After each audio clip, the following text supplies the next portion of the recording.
Okay, so I'm Caitlin Moore. I work at Union Bank and Trust, and it's my job to go out in the community and teach on financial basics. So just like really the basics of anything dealing with money. And so budgeting is one of the most popular because it's really kind of the first step in understanding our money and our relationship with money. That's what I like to call it. So that's what we're going to talk about today.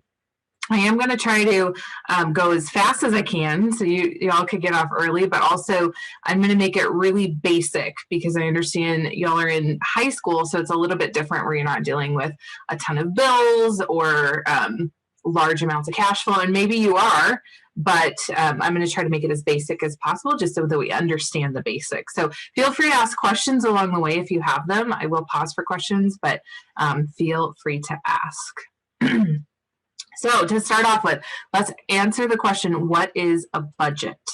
So a budget is a financial plan for a specific period of time. That's all I'm going to read of that because that's all it is. It's making a plan for a specific amount of time. Most people use a month when they're building a budget, and we're looking at the money that's coming and going within a month. That's what a budget is. Now, some people like to budget for a week at a time or every 2 weeks whenever they get their paycheck. But for the most part, it's typically a month. So that's all that we're looking at. Why is it important to budget? So this is super important just to know, even at your age, but nearly 2 out of 3 American families live paycheck to paycheck. And what that means is that they get a paycheck, and by the time they get another one, all the money has been spent. So there's never any extra. So if there's an emergency, there's 40% of Americans could not cover a $400 emergency because all the money has been spent. It's all accounted for. So if I walked out the door today and found that 2 of my tires popped because our roads are horrible with potholes, 40% of Americans could not pay to get that fixed. So having a budget gives us an opportunity to save or know that we can afford an emergency.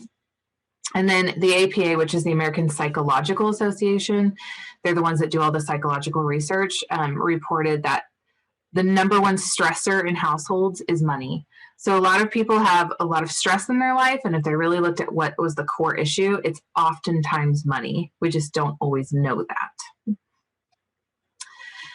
So just really quick, because we did end on the stressor note, there's common effects of stress. So if people are really stressed about money, it's like research that it'll have an effect on your body, your mood, and your behavior, and they kind of all domino with each other. So your body might feel headaches, muscle tension, chest pain, fatigue, sleep problems, upset stomach. I know that for me, even when I was in high school and college, if I was having money issues, which I was always broke, I would really get a lot of anxiety and upset stomach.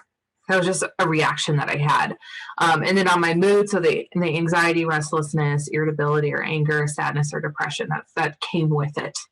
And then on my behavior, a lot of times, and in general, overeating, undereating, anger outbursts, there's drug or alcohol abuse, tobacco use, social withdrawal. Social withdrawal is actually a very common one because a lot of times when we think about going out with friends and being around people, it often costs money to do that. You're going out to dinner, you're going out to coffee, you're going to go do something fun, the movies. And so when you don't have that, you end up isolating yourself, and then you don't get the social interaction that really you probably need a lot more of. So when we're stressing about money, these things can definitely happen. So let's move into budgets. What does it mean to make a really good budget? And one of them, the main part of it is what we're going to do with budgeting is we're going to compare what we bring in, money or income, to what we're spending it on. That's what we're going to do. That's what a real budget is looking at. How much do I make? What am I spending? That's it. That's the basics of a budget. We have to understand where our money is coming from. So some people I work with have 3 jobs, or they get disability, or they get different types of income like child support or something like that. So they have different amounts of money coming from different places. We have to understand where our money is coming from. I've worked with high schoolers that have a job, but they also get an allowance.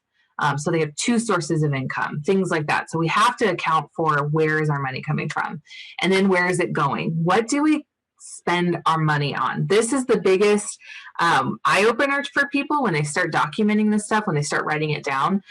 Most of us can say, like, like I have my mortgage and my gas and utilities and water and, you know, gas for my car payment, my insurance. Like bills are easy to account for, but then we get into how much have I eaten out this month? How much am I spending on coffee? How much am I spending on my kids' clothes or shoes or, you know, going out and playing? I just bought a state park pass. That's something I didn't budget for. So where is my money going? We have to understand where that is. And then as we get better with our budget, and it takes an average of 3 months to build a good budget, we're going to constantly be moving things around, making adjustments, especially when we don't make the same amount of money all the time. I'm on salary, so I always know what I'm going to bring in. But if you're getting paid hourly, you may not know what you're going to bring in. So we have to make adjustments for that. And that's okay. That's what a healthy budget looks like. So there's 3 parts to making a budget. One is we're going to write down our income, how much we're bringing in. We're going to write down how much we're spending over a month is usually what we work with. And then we're going to compare them, those 2 numbers. The goal would be that we're making enough money, we're bringing in enough money to cover what we're spending. That's the goal. Or to bring in more than we're spending. So we have extra at the end of the month. That's what a successful budget looks like. We're either breaking even or we make more money than we're spending. If you have inconsistent income, which is what I was talking about when you don't know how much you're going to bring in all the time, there's a way to budget for the lowest amount. So maybe you work 20 hours a week, 1 week, and you work 30 hours the next week, especially during summer months. Those of you with part-time jobs, you know, may work a lot more. All we're going to account for is the lowest amount of money that we know we're going to make. So if we know we're always going to get 20 hours, that's the only thing we're going to budget for. And if we make extra money, that's going to go somewhere else. So there's a way to budget that. I'm going to skip this one here. So let's talk about how to budget. So in the banking world, in the financial world, this is typically what people say you should be spending your money on in the ranges, the percent. So looking at 100% of our budget, 100% of how much we make, they're saying that in different categories, you shouldn't really go over this. So if we look at this for like entertainment, 5 to 10%. So if we made $1,000 a month, they're saying between $50 and $100 can go towards entertainment. So concerts, movies, fun stuff. Transportation, if we had a car payment, they're saying keep it within 10 to 15% of our budget. So we make $1,000 a month. We really shouldn't be spending more than $100 to $150 on our transportation. And transportation could be a car payment, it could be a bus fare, it could be a new bike. It doesn't matter, whatever gets you from point A to point B. So this is just usually what the financial world is all saying at this. Like they all agree on this. Doesn't matter if it's my bank, another bank, anything like that. They all agree on this graph just because everything that we do fits into one of these categories. That's just a little taste of it. So the how-to of how to make a budget, we're going to write down all of our income. We talked about that. We have to know where it's coming from. And I'm going to show you the worksheets that I use and that I'll send them to you that you could send out to. If you have multiple sources of income, you got to write them all down. We've got to know where every penny is coming from. And then we're going to write down everything we spend our money on, which I have all the options, most of the options that we spend our money on so that you could just fill in the blanks, which is really nice. And then we got to rethink, did I think of everything? This is where it takes a couple months to like figure out what we're consistently spending our money on. And we could just add it to our budget. It's fine. It's okay to be adding. And then we want to compare. What's our total number that we're spending? What's our total number that we're bringing in? If you do have extra money at the end of the month, it's a good time to put it into savings. Or if you have some goals of like, I really want to buy this, but it's not in the budget, this is your time to use that money for something that you didn't budget for. Okay, so this is what the worksheet looks like for the income. So I just list out like job number 1, job number 2, all the kind of ideas that people may have for income. If you don't have income in all these categories, it's fine. Just add it where you do. I should have put allowance on here. Honestly, I work with enough teenagers that get allowances. So, you know, if you have one thing in here that you get money from, that's fine. If you have 5, it's fine too. We just want to know how much you're bringing in, and then you'll have a total number at the bottom. And then this is the expense worksheet. This is where you would fill in the blank of how much you're spending on certain things.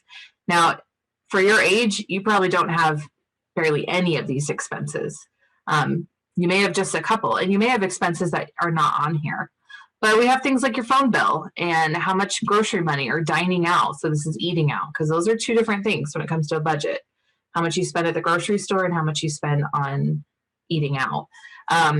Insurance, there's different types of insurances, or child expenses. So for me, I have a 3-year-old and I'm still buying pull-ups and clothes all the time because he's constantly growing. So I have a separate budget for him, and I spend it all every month. Just to make sure that he's getting what he needs. And then entertainment. So there's things like gifts or hobbies, or if you are part of an extracurricular like sports at school, that would be in your budget too, because we're gonna plan for that. So there's tons of things that you could be spending your money on. A lot of these are just bills.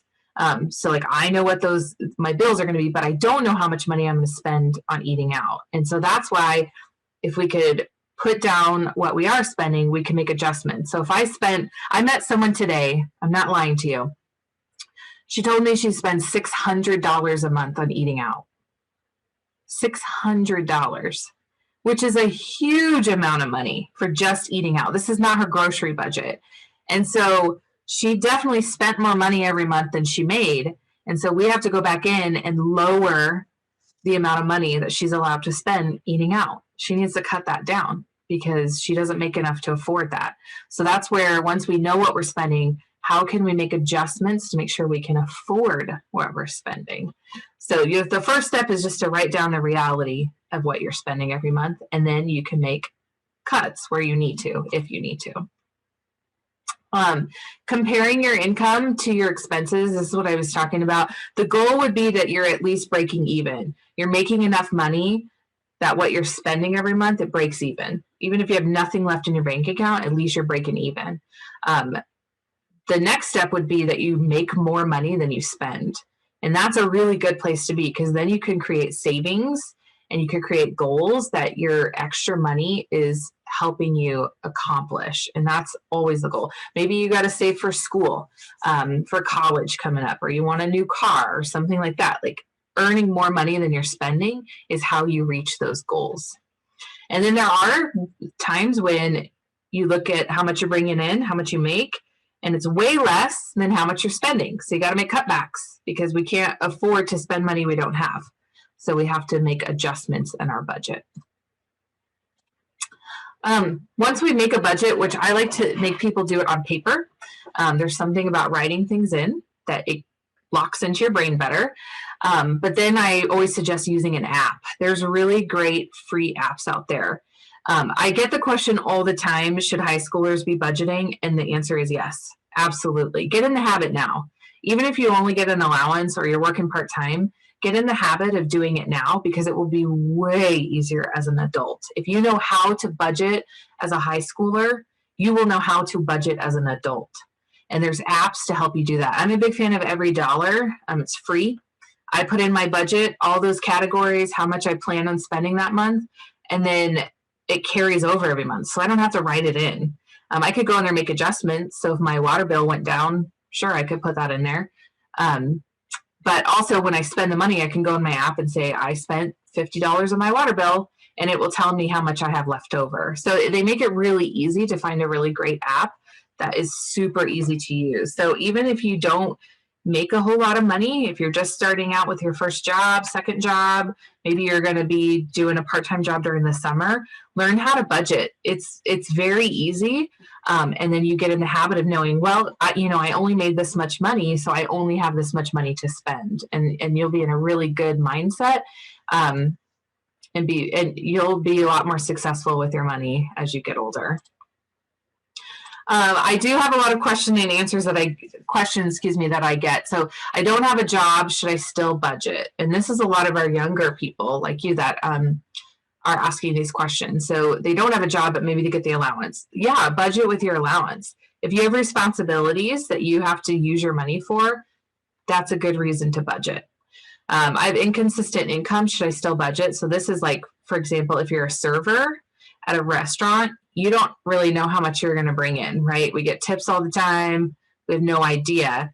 But we can kind of count on our hourly wage, right? Even though it's really low in the state of Nebraska, we know, I'm going to work 20 hours this week. So that's what we're going to budget off of. And then the tips that we earn are extra, which is great because it's probably most of your income. I'm not the main money maker in my family. Should I still budget? So this is a great one for families. Sometimes one of the parents makes more money than the other. Do they still have to budget? Or you're not the bill payer because you're a kid, and do you still need to budget? Yeah, it's not going to hurt you to learn how to budget. That's the thing.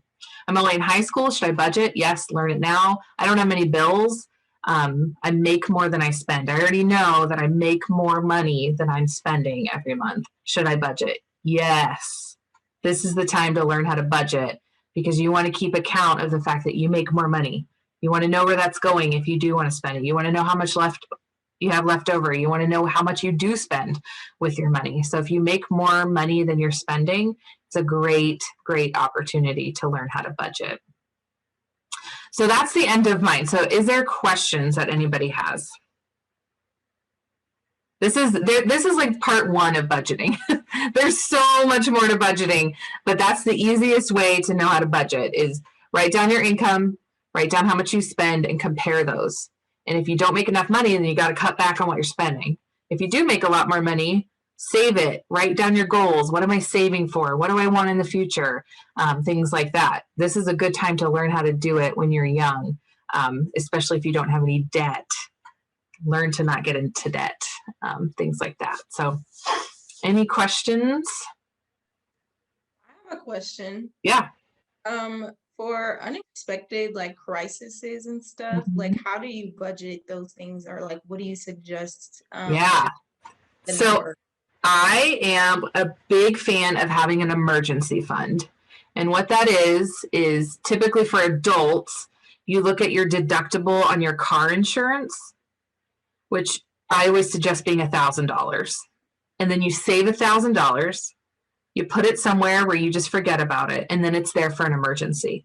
Now, our statistic was that most people can't afford $400 emergency. So if that's your first goal is $400, I think for people who have cars, how much will it cost you to replace all your tires? $300 to $600 typically. So save up $500, put it somewhere, and then forget about it. It's not part of your budget. It's there for emergencies. So if you have to replace your tires, you spend your $500 and then you save up and you put the $500 back.